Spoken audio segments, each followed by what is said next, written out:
7th counselling session है। हर session में हम इंजीनियरिंग एंड मेडिकल से रिलेटेड काउंसलिंग के अपडेट्स आपको देते जा रहे हैं। साथ ही हम बीच बीच में इस तरीके के सेमिनार्स भी यहाँ पर कर रहे हैं। कुछ एक्सपर्ट लोगों को यहाँ पे बुला रहे हैं कि हम आपको ये बताएं कि करियर में क्या अदर ऑप्शंस हैं, और 2018 के लिए जिन्होंने इंजीनियरिंग एंड मेडिकल की प्रिपरेशन स्टार्ट कर दी है उनको किन बातों का ध्यान रखना चाहिए। तो हमने जो काउंसलिंग सेशन स्टार्ट करा था उसके ऑब्जेक्ट हम इस तरह से बदलते जा रहे हैं कि जो स्टूडेंट नेक्स्ट ईयर के लिए पढ़ना स्टार्ट कर दिया है वो भी इससे बेनिफिट उठा पाए।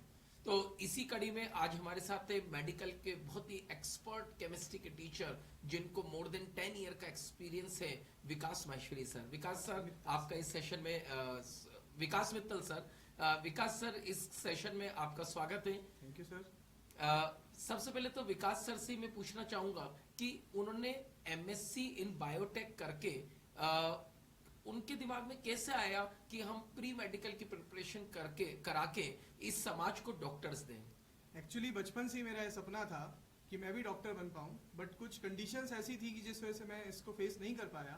तो इसीलिए फिर मैंने जब एमएससी बायोटेक्नोलॉजी किया तो मुझे लगा कि मुझे इसी फील्ड में क्यों ना, जब मैं कुछ नहीं कर पाया अपने लिए, तो क्यों ना मैं औरों के लिए, समाज के लिए सेवा कर पाऊँ, तो मेरा भी थोड़ा सा योगदान रहे इसमें।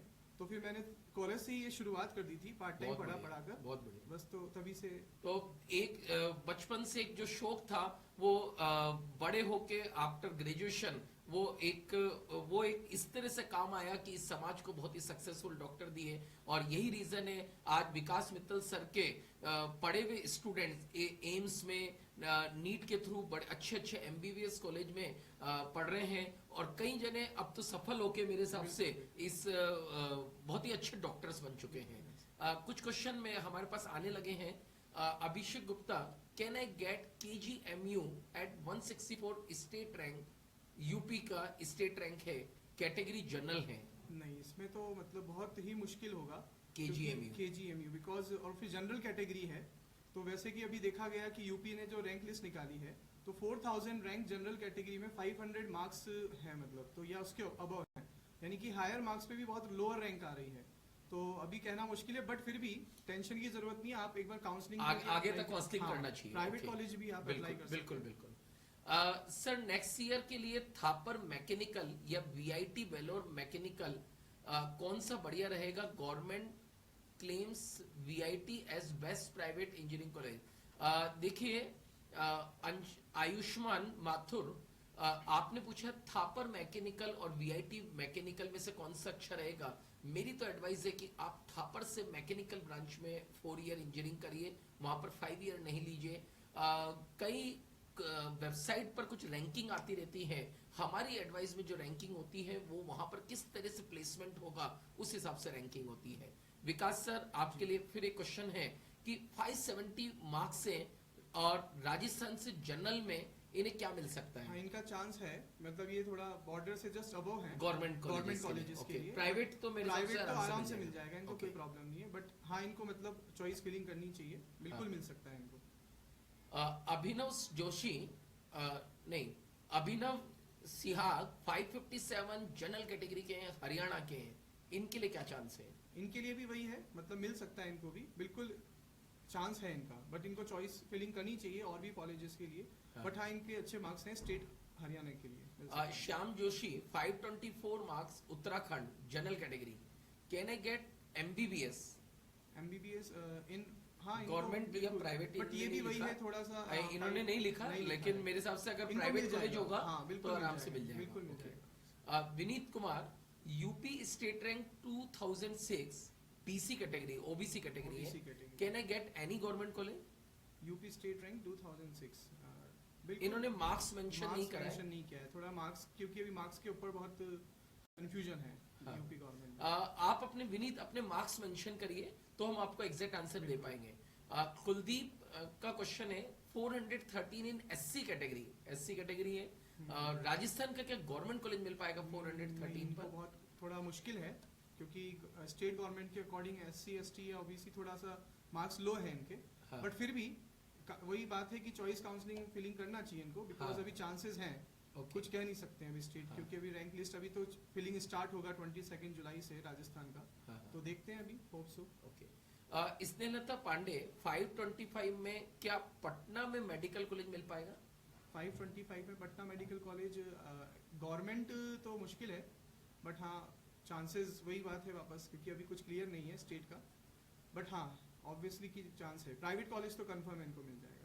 Okay, Navneet Rao, I am from UP and I don't join the college allotted in first round, then will I get eligible for second round? Navneet, मैं आपको एक बात क्लियर कर दूं, अगर आपको फर्स्ट राउंड में कुछ अलॉट हुआ और अलॉट होने के बाद अगर आप रिपोर्टिंग सेंटर पे नहीं गए या आपने उसे नहीं लिया तो आप काउंसलिंग के बाहर हो जाएंगे। आपको फर्स्ट राउंड में जो मिला है वो आपको लेना ही पड़ेगा, तभी आप सेकंड राउंड के लिए एप्लीकेबल होंगे। ये ऐसा इंजीनियरिंग में भी होता है और ऐसा मेडिकल में भी होता है। हाँ, अगर आपको फर्स्ट राउंड में कुछ नहीं मिला तो आप सेकंड राउंड का वेट करेंगे, लेकिन अगर फर्स्ट राउंड में अगर आपको कुछ मिला है तो आप सेकंड राउंड के लिए आप तभी एप्लीकेबल होंगे जब आप रिपोर्टिंग सेंटर पे जाके रिपोर्ट करेंगे। एक और क्वेश्चन है, 515 मार्क्स से जनरल कैटेगरी के राजस्थान में क्या चांसेस है? थोड़ा मुश्किल है, क्योंकि 540 545 के अराउंड होने चाहिए गवर्नमेंट के लिए। ओके, इन राजस्थान स्टेट। सारण का क्वेश्चन है, 558 ओबीसी राजस्थान के, क्या इन्हें गवर्नमेंट एमबीबीएस मिलेगा? हाँ, इनको मिल सकता है, बिल्कुल इनके चांसेस हैं मिलने के। ओके, बिल्कुल। कैलाश 580 ओबीसी और नीट के थ्रू क्या राजस्थान का कॉलेज मिलेगा? ओबीसी के ही है। हाँ बिल्कुल, इन्हें भी मिल सकता है, बहुत अच्छे चांसेस हैं इनके।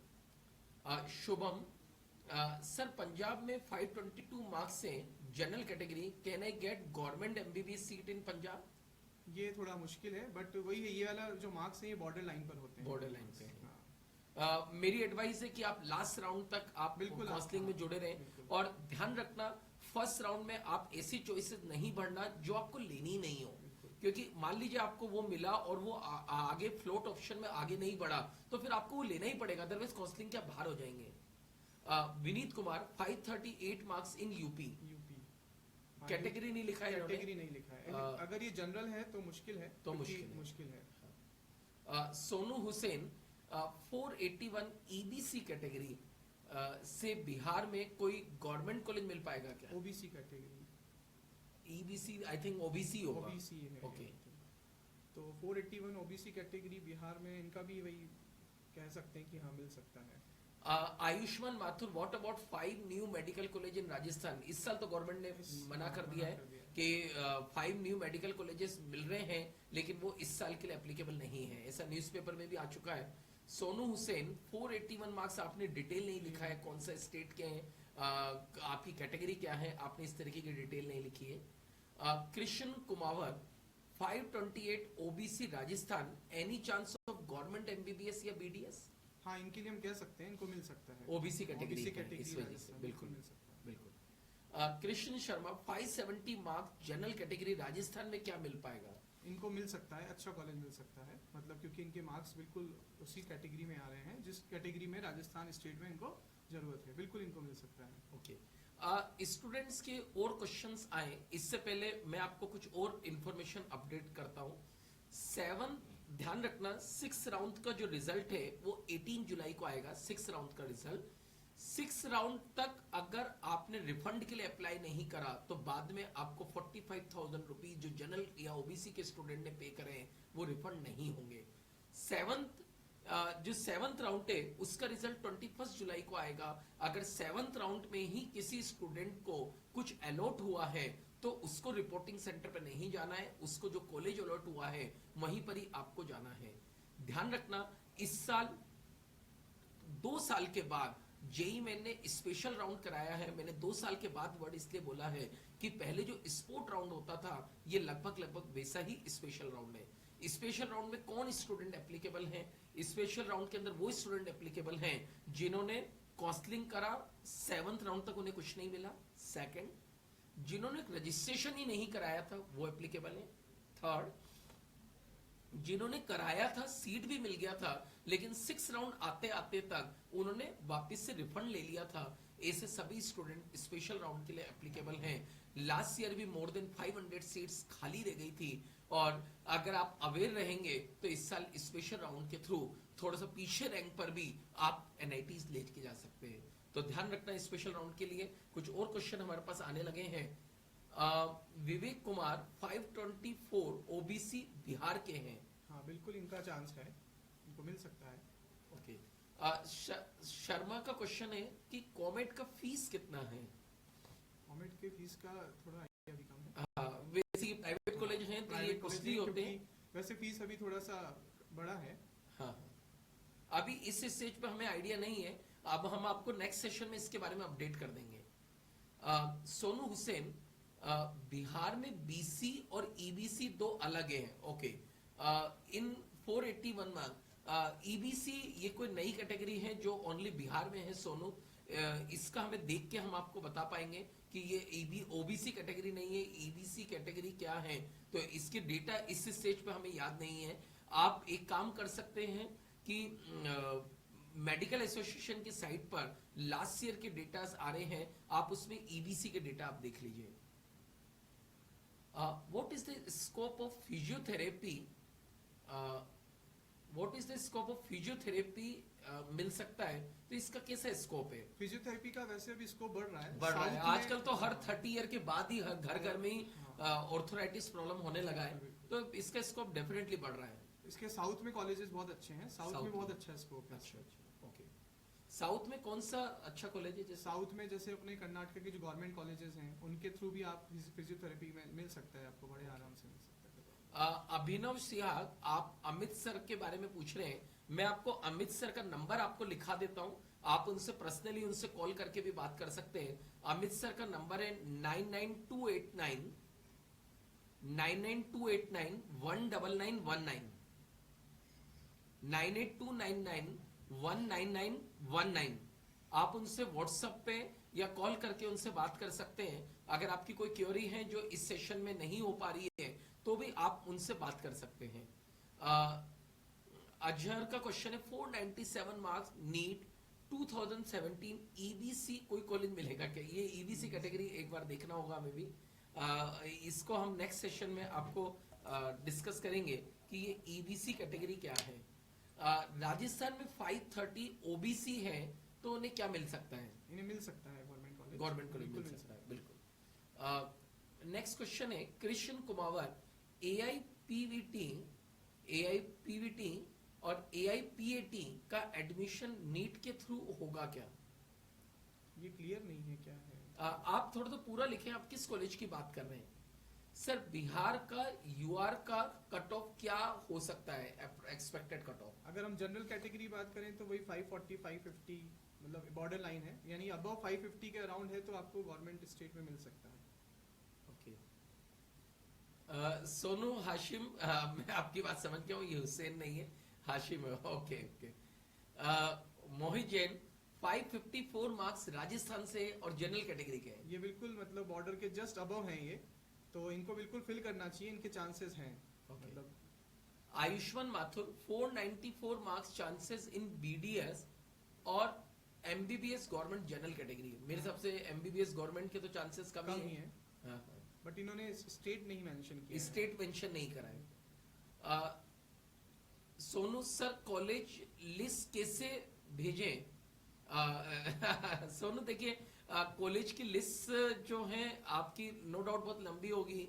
आप सर का व्हाट्सएप नंबर ले सकते हैं, आप उनको पर्सनली व्हाट्सएप पे भेज दीजिए। सर आप इनको अपना नंबर बता दीजिए। 9818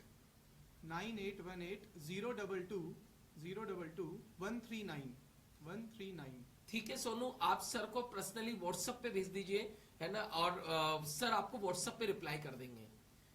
एक स्टूडेंट का उन्हीं का नंबर अमित सर का नंबर मांग रहे थे, शायद आप लिख नहीं पाए, मैं दोबारा बोल देता हूं 99289 19919 9828919919। ओके। बिहार का कट ऑफ ओबीसी कैटेगरी से लगभग कितना होगा? 510 के around. Okay sir, can I get government college in Rajasthan general with 570 marks? बहुत अच्छे मार्क्स, बहुत अच्छे मार्क्स हैं, आपको बिल्कुल मिल सकता है। ओके। अनुराग शायद आप नंबर अभी भी नहीं लिख पाए, मैं आपको एक बार फिर बोल देता हूं 99289 19919। ओके। SC कैटेगरी में 410 फ्रॉम राजस्थान, 15% कोटा से क्या स्टेट मिल पाएगा? नहीं, बहुत मुश्किल है इनके। मुश्किल है। MP state kindly suggest government college possibility 536 marks. हाँ, इनको चांसेस है, मिल सकता है इनको। रीनीट case is on SC today, ये क्या है? नहीं, ये तो ऐसा कुछ नहीं है अभी। रीनीट होने का कुछ नहीं, नहीं? नहीं, नहीं, नहीं नहीं, आप बिल्कुल भी तो रीनीट नहीं होएगा। काउंसलिंग का रिजल्ट काउंसलिंग का रिजल्ट आने वाला है अब तो। मेरे हिसाब से आप रीनीट का वेट करने की बजाय आप नेक्स्ट ईयर के लिए ड्रॉप लें, वो ज्यादा बेटर होगा। 5, ये सोनू आपका नंबर दोबारा मांग रहे हैं, आप अपना नंबर थोड़ा सा लाउडली बताएं। 9818 9818 022 139। एक बार फिर बोल देता हूं मैं, 9818 022 139। कैलाश, 580 मार्क्स पर कौन सा गवर्नमेंट कॉलेज फर्स्ट राउंड में मिल पाएगा? इन्होंने अपने स्टेट मेंशन नहीं करा है, कैटेगरी भी मेंशन नहीं करा है। कैलाश, आप अपनी स्टेट और कैटेगरी मेंशन करिए।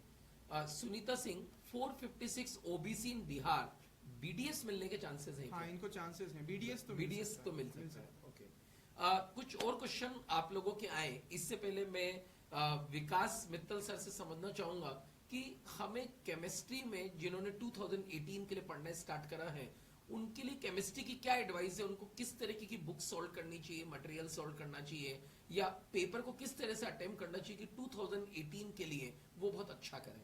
बिल्कुल सर। सबसे पहले हमें हमारी जो टेक्स्ट बुक NCERT है उसको फॉलो करना चाहिए। एग्जाम्पलर भी करना चाहिए, बट NCERT के जो एक्सरसाइज के क्वेश्चंस हैं, फर्स्ट ऑफ ऑल आपको उन्हें सॉल्व करना ही चाहिए। उसमें जो एग्जाम्पल्स हैं, इंटेक्स क्वेश्चंस हैं, उसे सॉल्व करना चाहिए।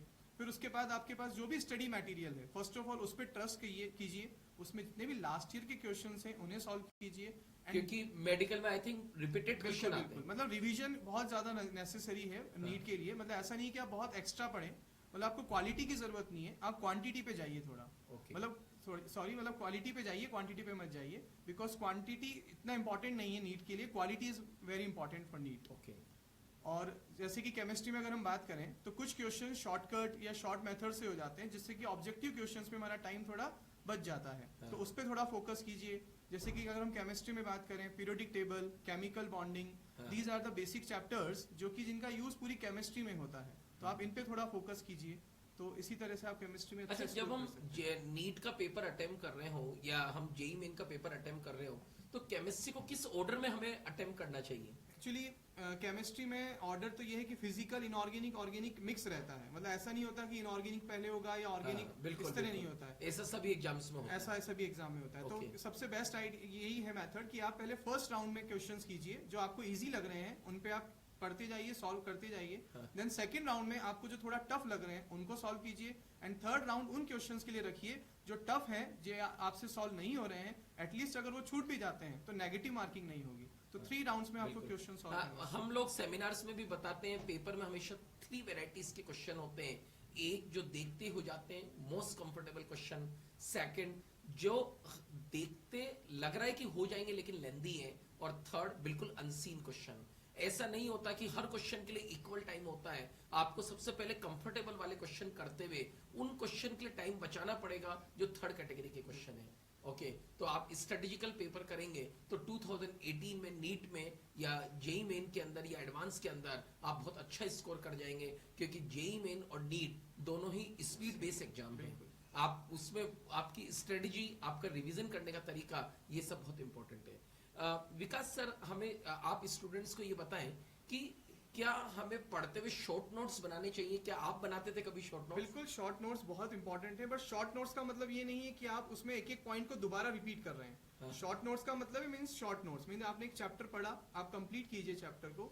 देन उसके बाद जो मेन इंपॉर्टेंट फॉर्मुलेज हैं उनको आप फ्लो चार्ट में बनाइए। और जो मेन इंपॉर्टेंट फ्लो चार्ट, ये सर ने बहुत ही अच्छी बात बोली कि जो आप शॉर्ट नोट बनाए उसमें आप कोशिश करें कि फ्लो चार्ट बनाते हुए चलें, क्योंकि फ्लो चार्ट से क्या समराइज होके और बहुत कम पेजेस पे वो चीज, और वो लॉन्ग टाइम तक याद रहता है। तो ये सबसे इंपॉर्टेंट है, यानी मेन फॉर्मुलेज आप लिखिए और जो मेन इंपॉर्टेंट पॉइंट्स है बस उन्हें लिखिए। बाकी अदरवाइज ऐसा नहीं कि पूरा दोबारा रिपीट कर रहे हैं। ओके, हमें ये बताएं कि जब हम पढ़ते हैं तो हमें क्या फिजिक्स, केमिस्ट्री और बायोलॉजी क्या तीनों को घर पे इक्वल टाइम देना चाहिए? हमें किस तरह क्या स्ट्रेटजी रखना चाहिए? मतलब ऐसा नहीं है कि इक्वल टाइम दीजिए, बट ये है कि तीनों सब्जेक्ट को आपको डे वाइज रोटेशन जरूर देना होगा, बिकॉज अगर आप एक ही एक सब्जेक्ट को कई पढ़ते बार हैं- स्टूडेंट का हाँ, देखा है कि एक सब्जेक्ट ज्यादा स्ट्रांग होता है, बिल्कुल। तो उसको उससे करने में मजा आ रहा होता हाँ है। हाँ, तो वो है दो ना? सब्जेक्ट फिर वीक रह दो जाते हैं या सब्जेक्ट एक वीक रह सब्जेक्ट जाता है वीक या रह एक जाता सब्जेक्ट है। वीक रह जाता तो है। इसको यही है कि रोटेशन देना जरूरी है। एटलीस्ट आप अगर कोई सब्जेक्ट आपको कम थोड़ा है तो भले ही आप हाफ एन आवर दीजिए, 1 आवर दीजिए,